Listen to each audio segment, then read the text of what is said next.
Olá! Hoje estudaremos o capítulo 28 do livro de Êxodo. E você, está gostando de seguir estudos da Palavra de Deus? Curta esse vídeo, compartilhe com seus amigos, para que muito mais pessoas possam estudar a Palavra de Deus conosco. E os pontos de destaque que eu gostaria de apresentar para vocês hoje inicia com o objetivo desse capítulo, que é apresentar as vestes sacerdotais. Eram vestimentas diferentes que somente os sacerdotes deveriam utilizar. E, destacando entre eles, o sumo sacerdote tinha uma vestimenta completamente diferente. Era única. Só ele poderia utilizar essa vestimenta. E esse capítulo também indica que Deus chamou Arão, o irmão de Moisés, e seus filhos para que eles fossem os sacerdotes e ministrassem no santuário perante ele. E Deus desejava, através dessas vestimentas especiais, que eles tivessem glória e beleza. Isso está descrito nos versículos 2 e também no 40. Deus queria distingui-los do restante do povo, para que o povo, ao olhar as vestimentas deles, associassem na mesma hora com o ofício de sacerdote, como alguém consagrado a Deus. E eles deveriam também ser ungidos, consagrados e santificados para servir ao Senhor em seu santuário. Era uma forma deles fazer parte do santuário, como se eles pertencessem dali para frente ao Senhor Deus. O segundo ponto de destaque nesse capítulo é que as peças específicas do sumo sacerdote Arão, ela tinha detalhes interessantes e que tem também uma simbologia aplicada. Vamos ver, por exemplo, que eles tinham duas pedras nos seus ombros, uma em cada lado. E em cada pedra deveria ser escritas o nome de 6 filhos de Israel, totalizando os 12 filhos de Israel. E também deveria ter um peitoral com várias pedras preciosas, em número de 12. E cada uma dessas pedras também deveria ter escrito o nome de uma das tribos de Israel. Isso é dito no capítulo que era para ser memória diante do Senhor. Mas Deus se esquece? Como que ele queria umas pedras com nomes para relembrá-lo? Não, não era isso.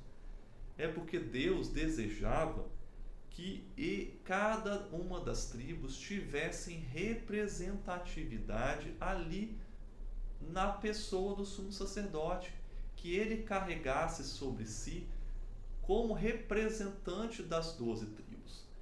Então, cada ação que o sumo sacerdote fizesse ali no santuário era como se todo o povo participasse ali daquele momento.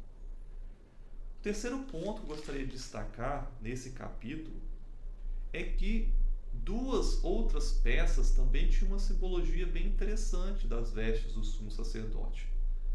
A primeira delas era uma sobrepeliz de pano azul que ele deveria carregar. Mas o que é isso?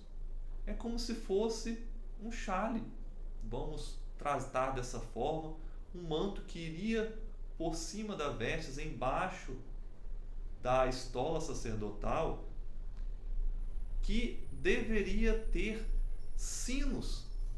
Isso mesmo, sininhos, era para fazer barulho. Todas as suas bordas. E qual era a função disso?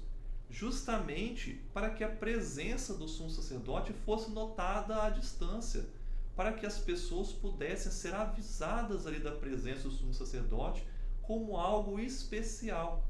E também, quando ele ministrasse perante o Senhor dentro do tabernáculo, ao ouvir o barulho, as pessoas teriam certeza de que ele estava lá trabalhando por eles. e que por algum acaso nada de ruim havia acontecido com ele. Por exemplo, dele ter entrado em pecado ali dentro e ser morto ali pela santidade de Deus. Uma outra parte interessante é que na cabeça dele ele usaria uma lâmina de ouro com uma frase escrita santidade ao Senhor. Era como se fosse uma coroa que ele usaria ali na sua cabeça. E isso era para lembrar que ele era separado por Deus para um ofício importante, que ele não poderia ter sobre si nenhum pecado. Ah, mas se o Israel não oferecia sacrifícios pelo pecado, ele não estava lá para poder interceder e não recebia esse pecado em cima dele? Sim, o verso 38 diz sobre isso. Mas que, mesmo ele se, entre aspas, contaminando com a iniquidade do povo, essa coroa representaria a graça de Deus sobre ele, para o justificar dessas iniquidades, para que ele pudesse se apresentar santo e imaculado perante Deus. Gostou? Vamos então continuar estudando a Bíblia um capítulo por dia.